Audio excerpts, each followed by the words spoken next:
Good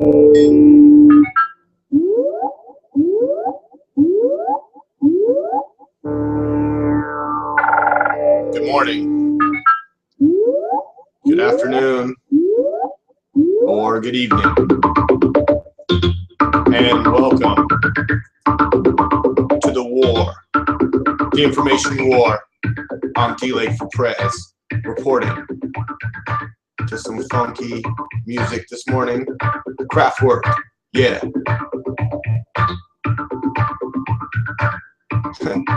I was playing some Kraftwerk yesterday from the movie. I mean, it's not per se from the movie Metropolis. I sort of tricked Kyle on yesterday's super special show on the Media Speaks, where we discussed dystopian futures. And this Kraftwerk song overlaid with music video presentation from the movie Metropolis. That's right. Which is a dystopian future, which is what we were discussing yesterday. But this is a special show of Welcome to the War with DLAKE for PREZ. Just so you know, it's sort of, come on, it's sort of different. You know, the Saturday live show with the Media Speaks crew, Kyle Phillips, Sam MIDTERM, great doing shows with those guys. This is my own show, Welcome to the War, that I do on whenever I feel like. Today happens to be Sunday. We're going to talk about Obama and Iran on ISIS. Or, I guess I should have put ISIL. What do you think is going to get more hits, ISIS or ISIL? The Q&A is open. I mean, if you're wondering which will get more hits like I am, go ahead and ask me. And I'll try to answer you. OBL shooters is in today's headlines. In other words, the Osama bin Laden shooters, Navy SEALs that said they killed Osama bin Laden. We're going to talk about that. We're going to talk about Biden barks. Joe Biden, the Vice President of the United States. You didn't know that? You didn't know who the Vice President was? It's Biden, Joe Biden. Okay. He barked at a lunch meeting, barking at Republicans about when exactly they were going to act on immigration. President Barack Obama, his superior, I guess you could say, gave him a death stare. Shut him down. Okay? I'm Barack Obama. When I give you the death stare, just shut the fuck up. You got that? All right. Let's get started.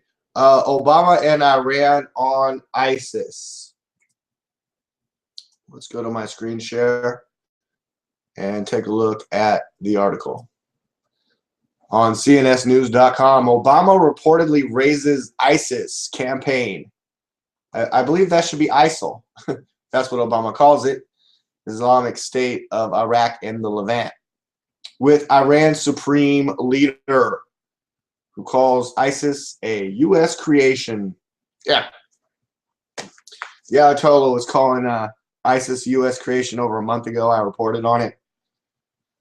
But this article just came out November 7th, so 2 days ago, responding to media reports claiming that President Obama has written to Ayatollah Ali Khamenei about a quote-unquote shared interest in fighting the Islamic State in Iraq and Syria, ISIS or ISIL, including the Levant, which includes, you know, Israel, Jordan, Kurdistan, Egypt, and Iran, if we can get some of that, and Iraq, of course, and the whole region there. Syria. We have to topple Assad. Toppling Assad. John McCain wants to topple his best buddy, Assad, who we've seen John Kerry having a double date with, and also shaking the salami fish hand of Nancy Pelosi. State-funded Iranian television pointed out Thursday that the supreme leader just last month accused the U.S. of having created the jihadist group. Just last month. exactly what I said. You guys like Oprah going nuts over here on the side? In comments reported by state media on October 13th, Khomeini accused the enemies of Islam, the U.S. and Britain, of creating both ISIS and Al-Qaeda in order to confront Iran and in a bid to drive a wedge between Sunni and Shia Muslims. Khomeini said that the U.S.-led coalition against ISIS was not genuine, and he urged Shia and Sunni alike not to help the enemy by desecrating their sanctities and provoking one another's sentiments. If anyone fuels the fire in this regard, he or she will definitely be helping sinister America and Britain, which are the creators of the ISIL and Al-Qaeda. Huh. Interesting. What does Ali Khamenei, Ayatollah there in Iran, know that we don't? I mean, as American citizens or anyone watching this broadcast. Iran is supporting the Shia-led Iraqi government in its fight against ISIS in that country, having deployed units of the Islamic Revolutionary Guard Corps, Quds Force, the RIGC, the unit that is responsible for Tehran's terror operations abroad. At the same time, however, Iran opposes the U.S. campaign against ISIS, in part because airstrikes against the jihadists in Syria are taking place without the permission of the Assad regime. And I covered that before. We are the United States of America, Iran. We don't need President Assad's permission to bomb his country because I'm Barack motherfucking Obama, son. I don't care if he's your ally, Iran. You towel-headed bastards. We're going to bomb you. Okay, that's just me playing the part of Obama there. That's not how I feel. DLAKE for PREZ of the Media Speaks. Let's go back to me. Okay. The Wall Street Journal reported Thursday that Obama, in a mid-October letter to Khomeini, described a shared interest in fighting ISIS. I remember that. It cited unnamed sources as saying Obama had written that any cooperation against ISIS depended on Iran reaching an agreement in negotiations with 6 world powers on its nuclear programs. I'm with Sam in saying that Iran is not really a great place with all their fault lines and stuff to build nuclear power plants. I mean, I certainly don't think in California, in the United States, on our fault lines, especially in California, they put it right on like the main fault line. We're going to build a nuclear power plant in Mission Valley or San Francisco, where earthquakes, I mean, you know, only happen like disastrously in history, but, you know, great place to put it. I'm pausing because the San Andreas, is that right? I was trying to remember the name of the fault line, but yeah, great place for a nuclear power plant. And I'm sure over there in Iran, yeah, they're going to build it right on the San Andreas. You know what I'm saying? That's one place I really agree with Sam. Like, and nuclear power in general, I mean, it's just going to make cancer rates skyrocket. And yes, cancer is part of a dystopian future. We discussed that yesterday. Asked about Iran's previous criticism of the U.S.-led anti-ISIS mission, Josh Earnest, who cares what the fuck he has to say, skipping forward. That said, because of Iran's relationship with the rest of the world for a variety of reasons, it's difficult for the United States to work very closely with Iran, and this never said Josh Earnest. Okay. Change the channel. Switch channels. Change the subject. Go to screen share. Screen share.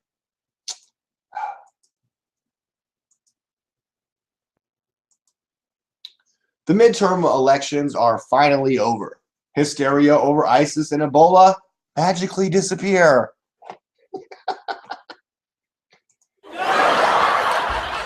Midterm elections are finally over. Hysteria over ISIS and Ebola magically disappear. Hey, Ebola. Where did you go? Where did you go? That nurse in Maine, her and her husband are going to skip off, move to a different state. Are they going to infect everybody? They're going to affect everybody in that new state. Get off the stage.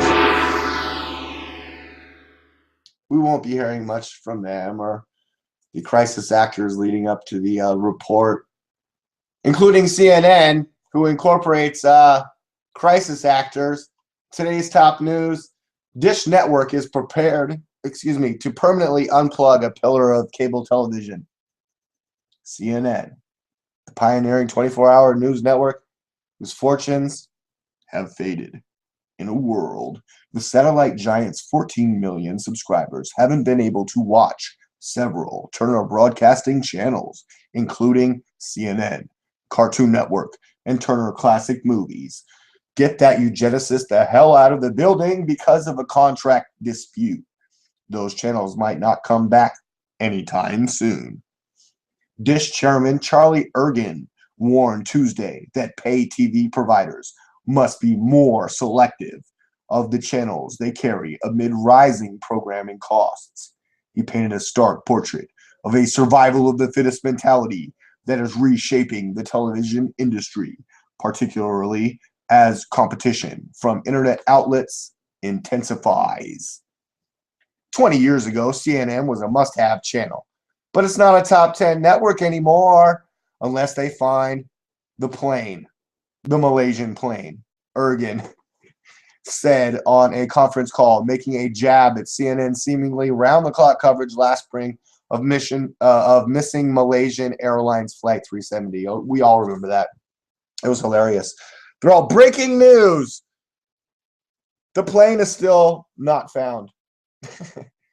Ergen said it would have been a disaster just a decade ago to remove CNN just before a big election. However, he said there have been few subscriber losses after the channel's removal because viewers now have plenty of sources of news.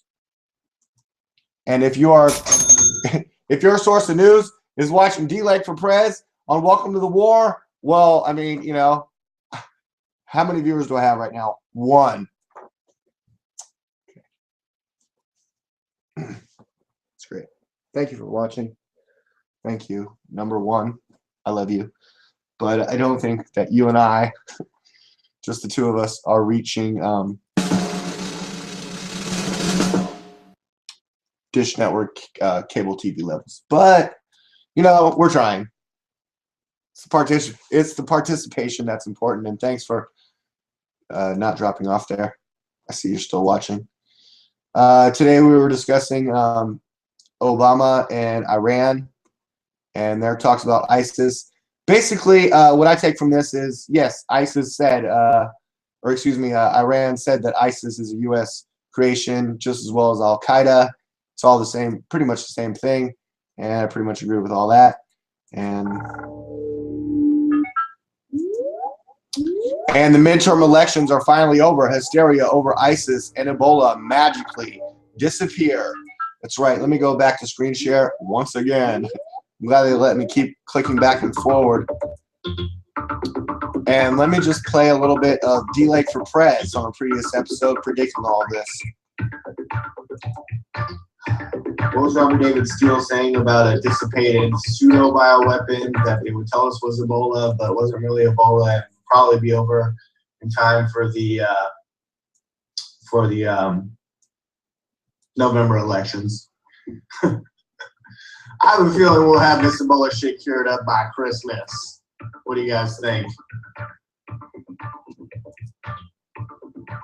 Dr. Howard Markle, who teaches the history of medicine at the University of Michigan, said that quarantines recalled the country's distant epidemics of cholera, typhus, and also the bubonic plague. Sam was pointing out Ebola-like symptoms and disease that had killed people in Athens. Okay.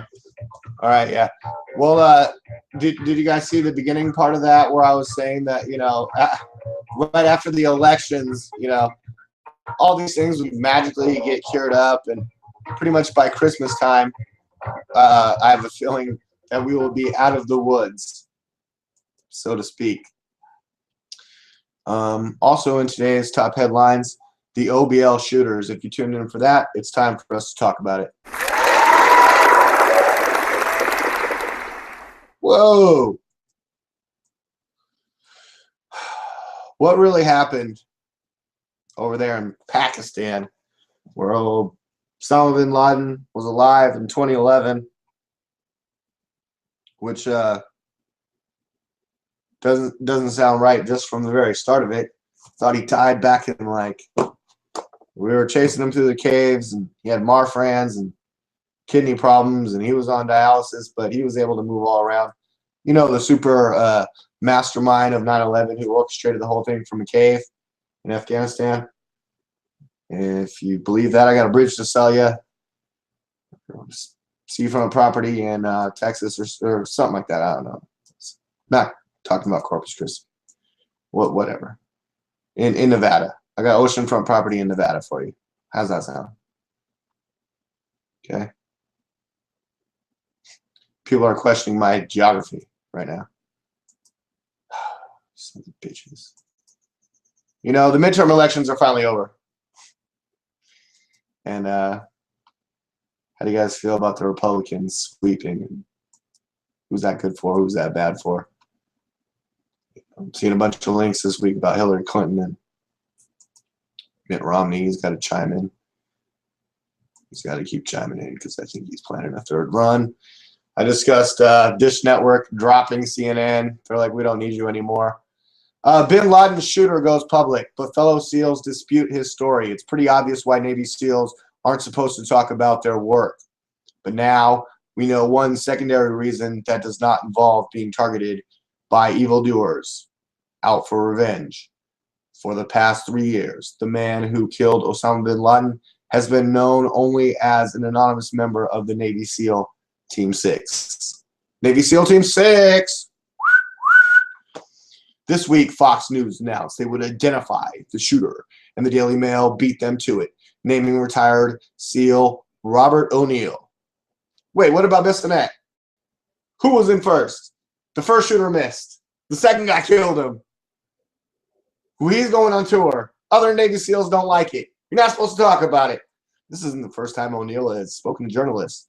He confirmed that he is the shooter, profiled by Esquire in February 2013. It's all about me. I killed him. Osama bin Laden. In that article, O'Neill described approaching bin Laden's third-floor bedroom behind another SEAL. Hey, look, man. Dude had a turban and a fucking beard and like a long, dressy-looking outfit.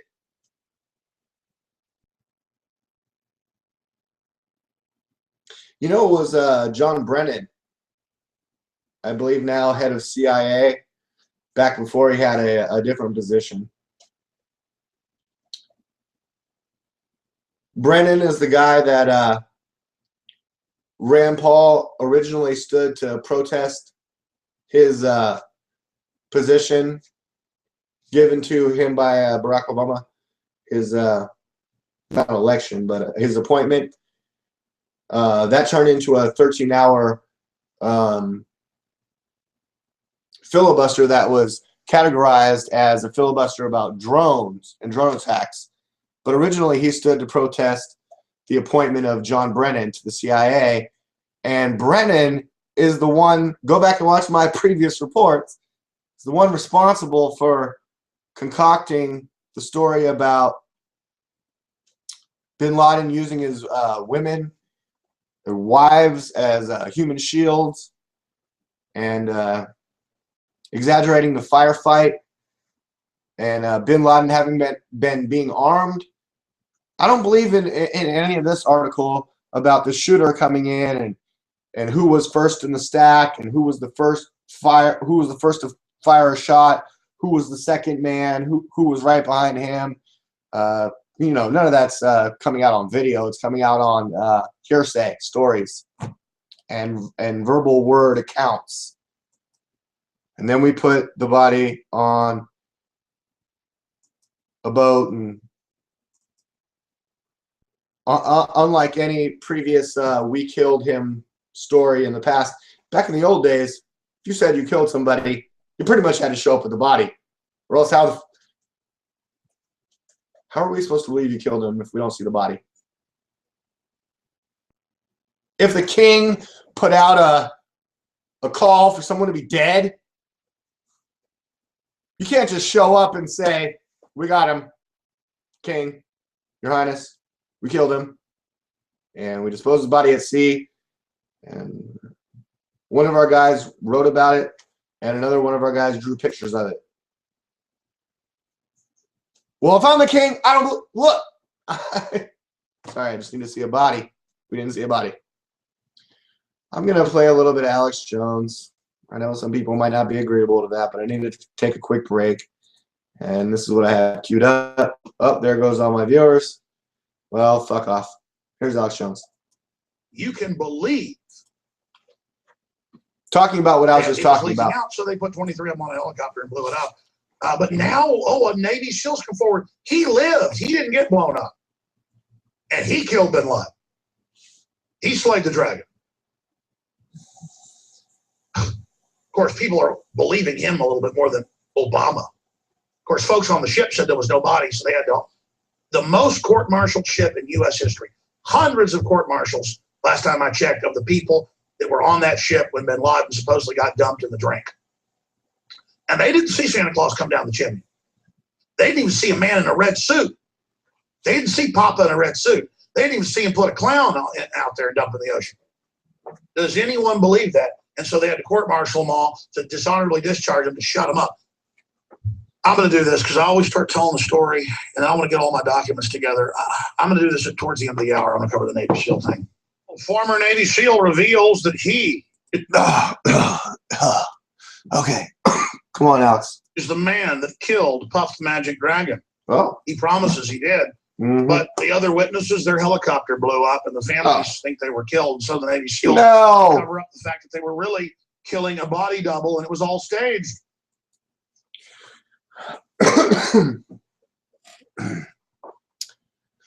Kind of agreeable to that narrative. Let me click over to the Q&A. I don't know if you are or not.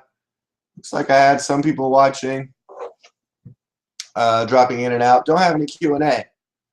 I could just make up and pretend that I did. I wouldn't do that. I'm gonna keep it real on my show. Welcome to the war. You got that? Today we're talking about Obama and Iran on ISIS. Iran says ISIL or ISIS or the Islamic State is a U.S. creation, basically an extension of Al-Qaeda. They've been warning about that for a long time. They want to develop nuclear power as a power source. They also kind of want to have some nuclear weapons, considering that they're surrounded by them. But our good pals in Israel certainly can't let that happen. And Iran is an ally of Syria, and we want to kill Bashar al-Assad for reasons that are unknown to me. I think he has advanced knowledge of the U.S. CIA weapons trading, supplying ISIS and ISIL programs. So it all just goes around in a big circle. Our foreign policy is a bunch of crap. We don't need to be the policemen of the world, and we don't need to be the antagonists of all these other countries either. We discussed OBL shooters. We didn't really discuss, I mean, I guess I sort of mentioned it, but I think Osama bin Laden's been dead for quite a long time, well before 2011, on May Day when Barack Obama announced to the world that he killed Osama bin Laden in a raid, the Navy SEALs, that I pretty much am of the opinion that Navy SEALs should not seek fame or attention or notoriety or publicity in any way.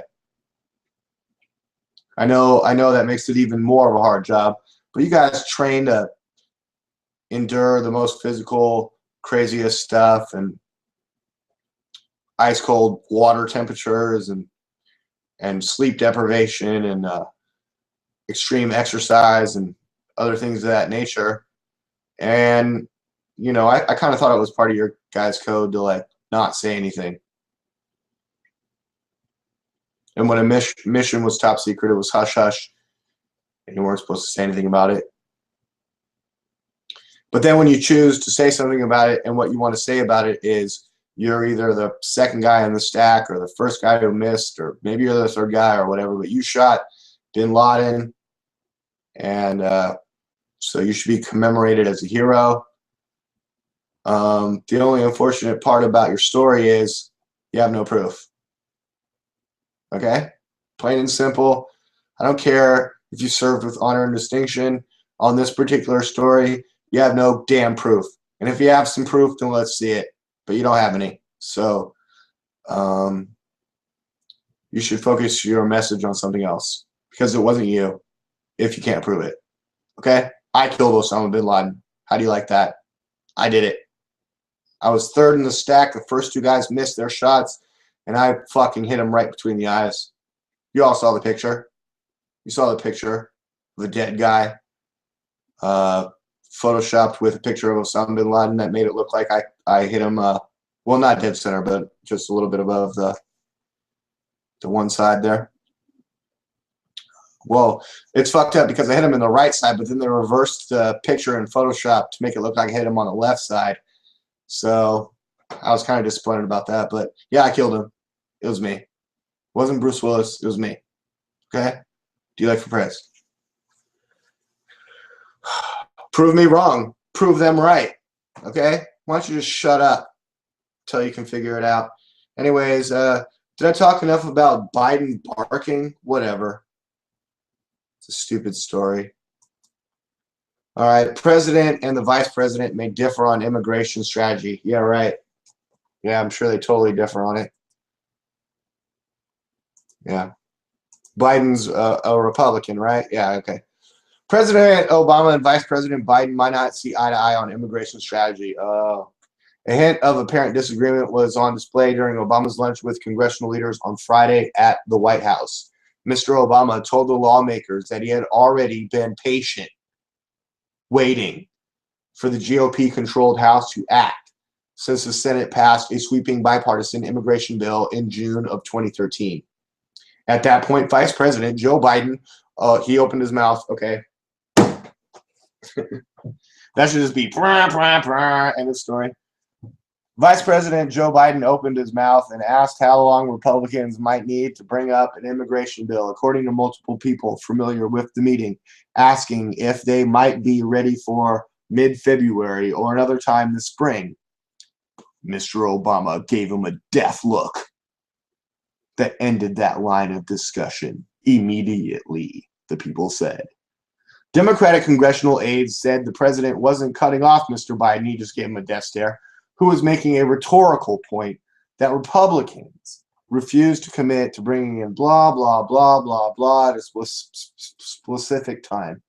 The midterm elections are finally over. Hysteria over ISIS and Ebola magically disappeared. What really happened?